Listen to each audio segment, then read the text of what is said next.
Druski's NASCAR skit, comedy controversy, and going viral.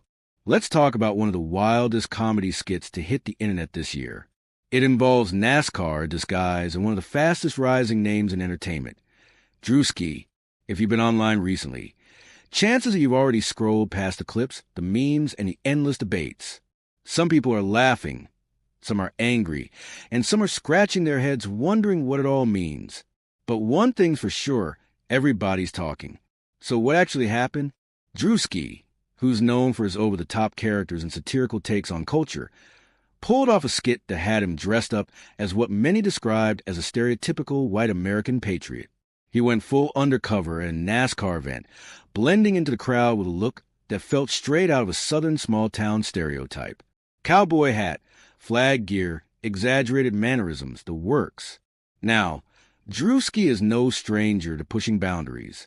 His comedy often toes the line between clever social commentary and pure absurdity. And this time, the internet lit up instantly. Clips of him roaming around in disguise spread like wildfire. Fans laughed at the audacity. Critics raised eyebrows at the idea of Whiteface, and everyone else just wanted to get in on the conversation. But let's rewind a little. Why NASCAR? Why that setting? NASCAR has long carried a reputation, fairly or unfairly, of being tied to Southern white conservative culture. For decades, it was seen as a sport rooted in a very particular image of Americana: roaring engines, waving flags, and fans in denim and trucker caps. Of course, the sport itself has been evolving, attracting more diverse audiences and drivers, but the stereotype still lingers. Druski tapped into that imagery with his skit. By showing up in disguise, he wasn't just going for a laugh. He was poking at cultural symbols that everyone recognizes. And that's part of why the internet couldn't stop reacting. Some people found it hilarious.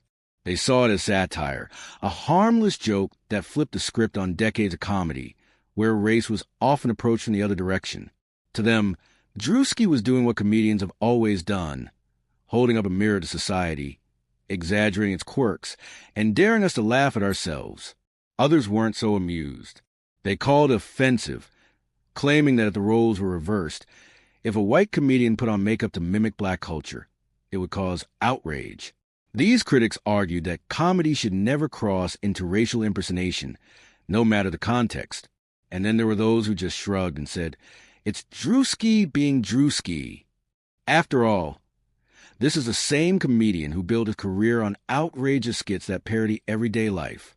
Whether it's making fun of rappers, poking fun at club culture, or now dressing up for NASCAR, his comedy thrives on exaggeration. So here we are, caught between laughter, outrage, and confusion. But this moment raises bigger questions. Why do comedy skits like this go viral so quickly? Why do they divide opinions so sharply? And what does it say about us as an audience? First, let's talk about the viral factor. Comedy thrives on surprise, and this skit delivered it in spades.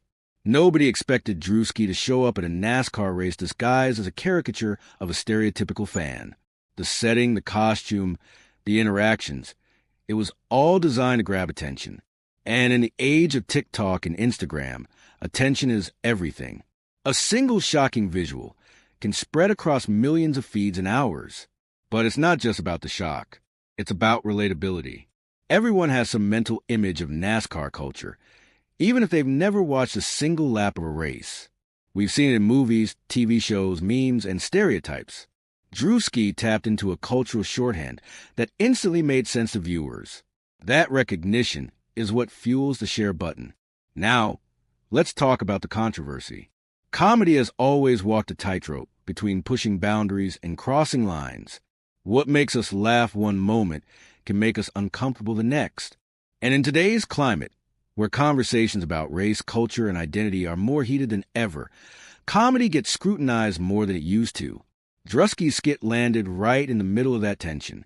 Was it a harmless role reversal? Or was it perpetuating stereotypes in a way that some people just couldn't stomach? Depending on who you ask, the answer changes. But here's the thing. Comedy is supposed to make us react. Sometimes that reaction is laughter. Sometimes it's discomfort. And sometimes it's both at once. The best comedians throughout history, from Richard Pryor to Dave Chappelle to modern internet stars, have built their careers on skating that fine line. What makes Druski's case unique is the medium. This isn't a comedy club set in front of a live audience. This is the internet, where every skit gets clipped, reposted, and dissected by millions of strangers in real time. There's no pause button on the conversation. Once it's out there, it lives forever, and so does a debate, beyond the laughs and the outrage. Though, there's a bigger cultural story at play. Comedy like this shines a light on how we see each other. NASCAR fans, Southern culture, racial identity, patriotism, they're all loaded topics. Druski didn't invent the stereotypes, but he did amplify them, and that amplification forces us to think about why those images exist in the first place. It also shows us how comedy is evolving. 20 years ago, a skit like this might have stayed local, maybe airing on a sketch show or being passed around on DVDs. Today, it becomes global within hours. Someone in New York, someone in Lagos, someone in Karachi, they're all watching the same clip, laughing or arguing over the same joke. Comedy has gone borderless, and with that comes both opportunity and responsibility. So, what happens next for Druski? If history tells us anything, controversy often boosts a comedian's career more than it hurts. Every time a skit sparks debate, it brings more eyeballs, more followers, more curiosity. For fans, it reinforces his image as someone unafraid to push the envelope. For critics, it keeps his name in their mouths, which, in the world of entertainment, still counts as publicity. But the bigger question is, what does this mean for comedy itself? Are we entering a time where every joke gets judged under a microscope?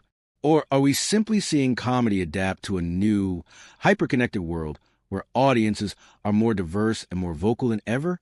Maybe the answer is both. Comedy has always reflected the culture around it. Right now, our culture is divided, outspoken, and quick to react. That means our comedy will be too. In the end, whether you laughed at Druski's NASCAR skit or rolled your eyes, it did what comedy is supposed to do. It made people pay attention. It made them talk, argue, and think. And in today's crowded media landscape, that's no small feat. So the next time you see Druski in your feed, dressed up as some wild character or poking fun at another corner of culture, remember this. Comedy is a mirror. Sometimes you see yourself in it. Sometimes you see others. And sometimes you see something you didn't want to look at. But either way, it reflects the world we live in.